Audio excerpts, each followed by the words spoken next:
saya ingin kembali menekankan bahwa Indonesia darurat judi online. Satu dari sekian banyak orang, terutama kasus terkini adalah kabar bahwa seorang perwira TNI bunuh diri karena diduga terlilit utang karena judi online. Tentu saja kita prihatin dan turut berduka atas kejadian tersebut. Peringatan keras pertama kepada seluruh pengelola platform digital seperti X, Telegram, Google, Meta, dan TikTok. Jika tidak kooperatif untuk memberantas judi online di platform Anda, maka saya akan mengenakan denda sampai dengan 500 juta rupiah per konten. Kedua, kepada seluruh penyelenggara Internet Service Provider atau Internet Service Provider atau ISP, jika tidak kooperatif dalam pemberantasan judi online, maka saya tidak segan-segan mencabut izin Internet Service Provider yang digunakan untuk fasilitasi permainan judi online.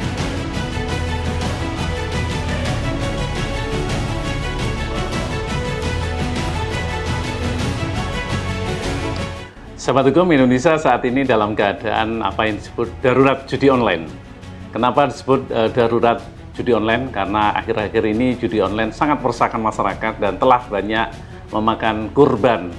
Keberadaannya menyasar seluruh tingkatan masyarakat, diantaranya korbannya para mahasiswa, bapak-bapak, para pekerja, termasuk hal yang menyedihkan sosok perwira TNI yang bunuh diri akibat terlilit hutang judi online. Dan masih banyak lagi cerita dan derita yang cukup mengenaskan akibat dampak judi online tersebut. Karirnya berantakan, keluarganya hancur, bahkan berimbas pada pemidanaan atas perbuatannya. Perlu diketahui bahwa fenomena dan budaya perjudian ini memang telah terjadi sejak lama, dan menurut sejarah 350 tahun Masehi, permainan judi ini secara teknis dapat dikatakan sebagai bentuk perjudian di masa lalu yang bersifat gambling dan mencari sensasi tersendiri. Maraknya judi online saat ini di seluruh dunia karena adanya sebuah pemikiran dan harapan yang sangat instan. Masyarakat ingin cepat kaya dan ingin cepat mendapatkan materi tanpa bekerja susah payah bertahun-tahun, tapi cukup berjudi dan gambling. Sementara Kementerian Kominfo mengaku sulit memberantas perjudian online ini karena situs judi terkadang menipu dan berasal dari negara lain. Namun faktanya di lapangan banyak sekali para pemain yang sifatnya coba-coba dan mencari keberuntungan, atau pemain yang memiliki kecanduan berjudi di beberapa polsek, polres, dan polda ditangkap dan diamankan oleh pihak kepolisian melalui patroli cyber. Namun banyak pula yang tidak berlanjut ke persidangan, kawan,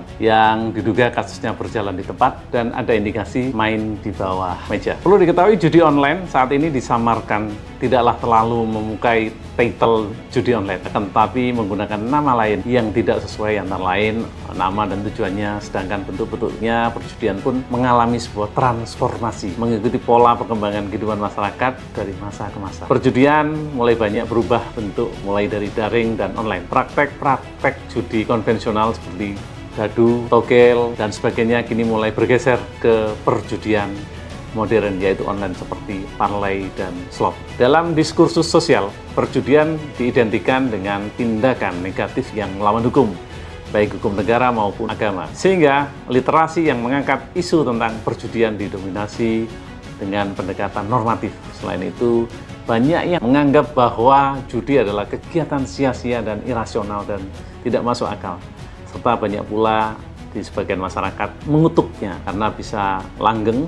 Keberadaannya ada apa?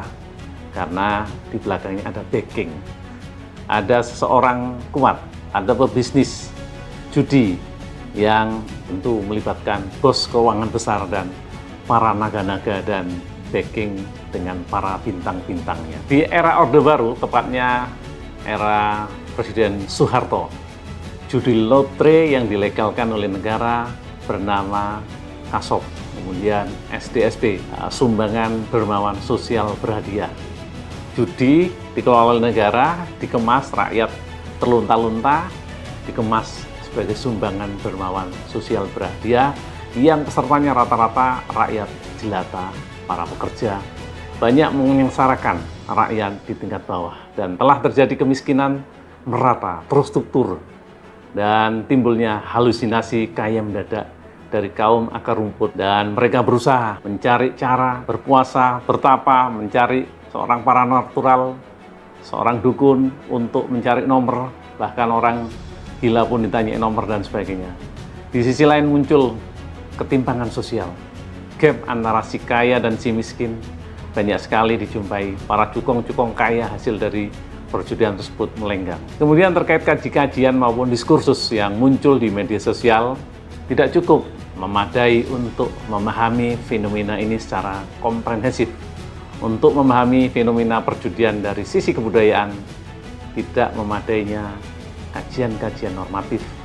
Tentu membutuhkan pandangan alternatif, solusi terbaik untuk membahasnya, dan sebuah permainan perjudian sudah sepantasnya diberantas ke akar-akarnya dari perspektif kebudayaan. Terkait masalah perjudian tertuang dalam pasal 27 ayat 2 Junto, pasal 45 ayat 2 Undang-Undang Informasi dan Transaksi Elektronik.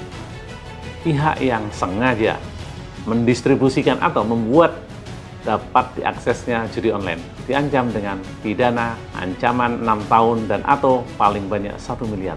Selain itu, pasal 303 KUHP menegaskan bahwa penjara paling lama 4 tahun dan atau denda paling banyak 10 juta bagi para pemain judi.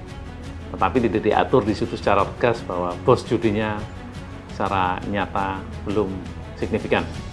Meskipun telah dilarang oleh hukum Indonesia, judi online masih banyak ditemukan di masyarakat. Apabila dilihat dari sudut pandang sosiologi hukum, deretan aturan pidana yang menjerat pelaku judi online ternyata belum berjalan secara efektif dalam menjadi alat kontrol sosial terhadap masyarakat pemain judi online. Tentu dalam gambaran di atas kami ingin memberikan rekomendasi terhadap maraknya perjudian online dan besarnya potensi budaya bagi kehidupan bermasyarakat, mendorong urgensi adanya hukum yang lebih tegas. Hukum yang lebih tegas dan jelas untuk mengatur hal tersebut tanpa tebang pilih. Yang kedua, pemerintah perlu lebih memperhatikan aspek kepastian hukum terkait pengaturan mengenai perjudian pada hukum di Indonesia agar selaras dengan nilai-nilai sosial yang memandang buruk terhadap segala jenis perjudian.